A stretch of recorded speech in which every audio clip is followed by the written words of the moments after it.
Hi, friends. I'm Scott Giles, a consulting hypnotist and a life coach here in Chicagoland, and welcome to Saturday at 2:30. Because every Saturday at 2:30 Central Time, I make a short 5 or 10 minute video on some aspect that touches upon life coaching or the hypnotic arts and sciences or anything else that catches my fancy. Today, by the way, is the 20th day of June 2020, summer solstice 2020. Today, I want to talk about animal companions and the importance of having them in your life. Now, this is something near and dear to my heart and to that of my wife, Lindsay.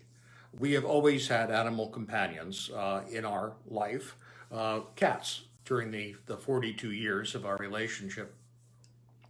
The attraction that our animal companions, which some of you may call pets, but I don't like that term, and I'll explain why later. The attraction that we have to these creatures has always fascinated me. Now, recognizing from my own story, I come from a very dysfunctional family of origin. And in our relationship to our animal companions, we have a pure relationship. Your animal companion will never lie to you, will never betray you.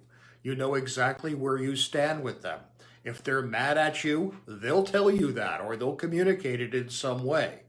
They're not going to try to betray you, to cheat you, to put a dagger in your back, metaphorically. It's a pure relationship. In kind of the mythology that we see in the Old Testament, the myth of the Garden of Eden, a time of primal innocence. But human beings could not maintain that innocence, and so we fell from it into the world of time, space, and experience. However you understand that story, and I understand it psychologically and archetypally, one thing all the commentators are clear on is the animal community did not fall. They remained in Eden. They remained absolutely innocent. And they are. They're pure creatures. They're pure souls.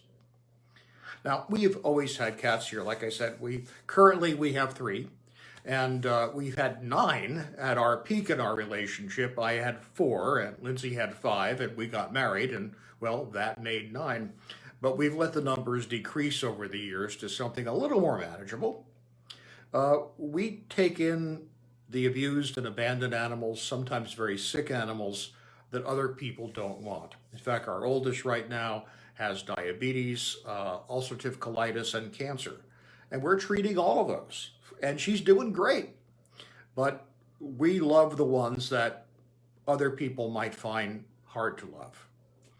Now, a group of cats is called a clowder or a glaring. And we like glaring. We have a glaring of cats here in our home because glaring sort of correctly describes the behavior we observe most of the time among them. But we also have a masquerade of 4 raccoons that we've actually helped raise since the time they were young kits when their mother was killed. We have a passel, that's the proper term, of 3 opossums that we kind of nurture here on our property because they're very good animals to have around. They eat ticks and very helpful to the environment. And we also have a circus, that's the term, of 3 skunks. So we've got quite a collection around here. And we love it. We absolutely love it. The relationship we have to our animal companions and even to the wild animals that we foster is a non-judgmental one. Your animal companion doesn't judge you in the same way that another human being might. I don't think dogs judge you at all. Cats judge you in the short term. You can get on their list if you don't do precisely what they want, but they don't hold a grudge. They tend to come around fairly quickly most of the time. In my experience, there's only been one exception to that rule, and that was my wife's beloved cat, Gabriel. Gabriel had been her only cat when we got involved, and Gabriel did not appreciate having a competitor for his mommy's attention. And so Gabriel hated me with a long and lasting hatred.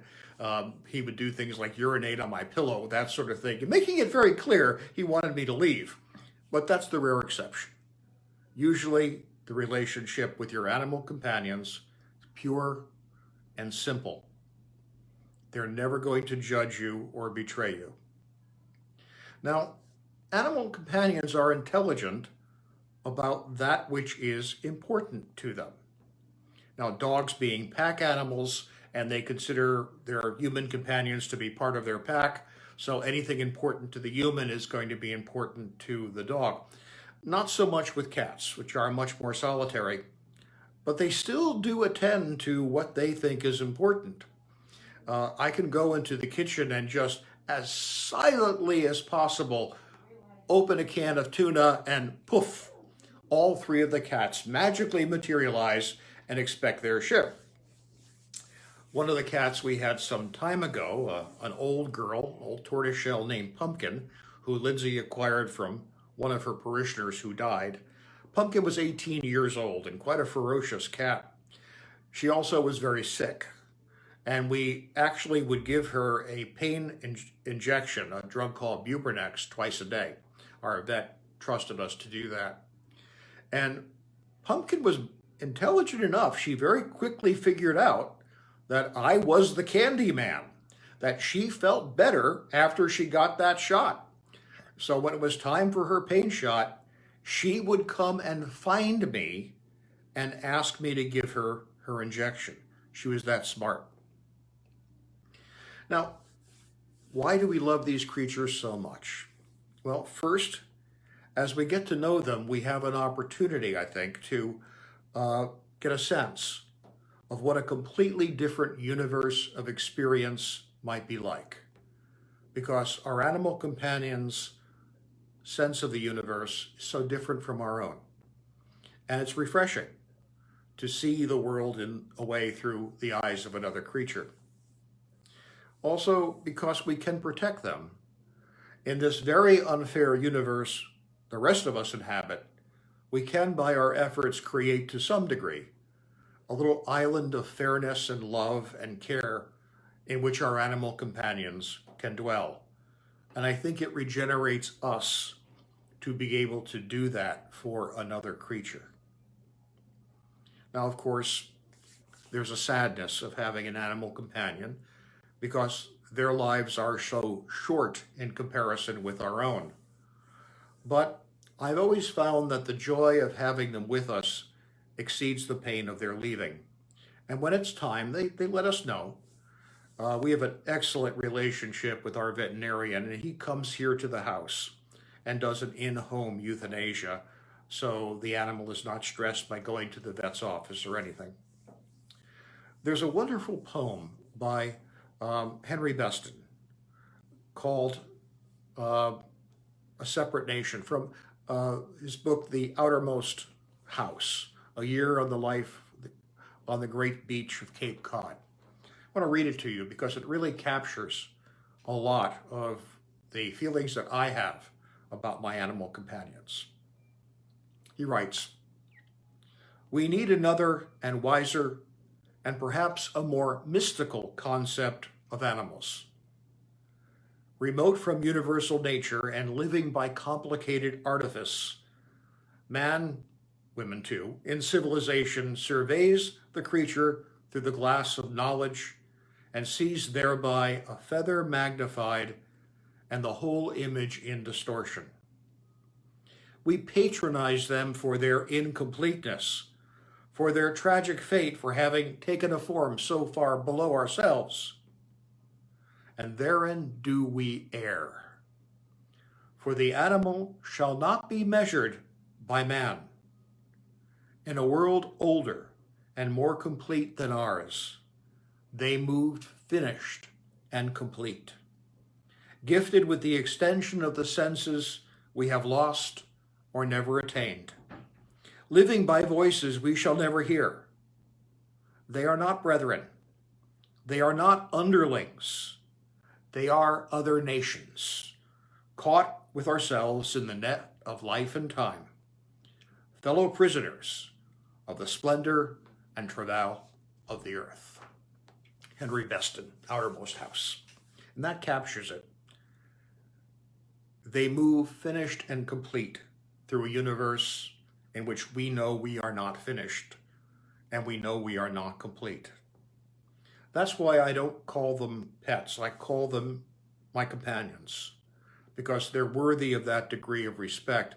And I don't call myself their owner. I am their guardian. Just as I would never claim to own another human being, I do not claim to own my animal companions. The relationship we have is actually one of very different but equal creatures in creation. And I've always found they give far more than they take.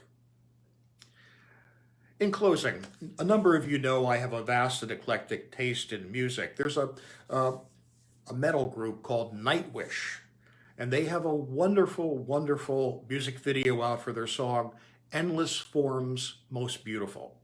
I'll link below to the video on YouTube in the comments section. I suggest you take a look at it, because they, in that wonderful video and through the lyrics of that wonderful song, talk about this kind of powerful connection to the other creatures on this blue arc through time and space we call the Earth. Hey, thank you for your attention. I'll be back next Saturday with a different topic. And when I edit this video, I will put my website on it and all of that. So please feel free to check out my website. If you're watching this on YouTube, please subscribe and like. And if you're watching this on FaceTime, please like and share. Thank you much. Stay well.